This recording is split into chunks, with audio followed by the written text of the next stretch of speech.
Hello, and welcome to this new video on Python best practices for code quality and maintainability. Let's get started with the importance of code quality and maintainability. Code quality refers to writing code that is easily understandable, maintainable, and scalable. Maintainability is the ability to make changes in the code easily and quickly. Writing high-quality code is essential because it reduces the cost of developing and maintaining software, makes it easier for others to understand and contribute, and increases the overall reliability of the software. Now, we will discuss some best practices to improve code quality and maintainability. First, let's talk about naming conventions. It's essential to use descriptive names for variables, functions, and classes to make the code easy to understand.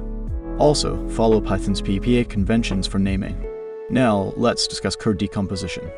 Breaking your code into smaller, reusable functions and modules can make it more maintainable and easier to debug. Also, follow the single responsibility principle where each function or class should have a single responsibility. Another best practice is code documentation. Ensure that your code is properly documented with comments and docstrings, explaining the purpose and functionality of your code. Now, let's discuss error handling. Implement proper error handling using try, except, and finally blocks. This makes your code robust and prevent unexpected crashes. Next, let's talk about testing. Implement unit tests for your code to ensure each component is working correctly. You can use Python's unit test module or external libraries like PyTest for testing. Lastly, let's discuss code reviews.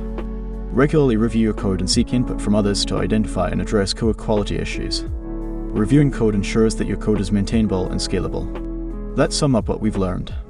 Best practices for code quality and maintainability include using descriptive names, decomposition, proper documentation, error handling, unit testing, and regular code reviews. Thanks for watching this video. If you found it useful, please like, share, and subscribe. See you in the next video.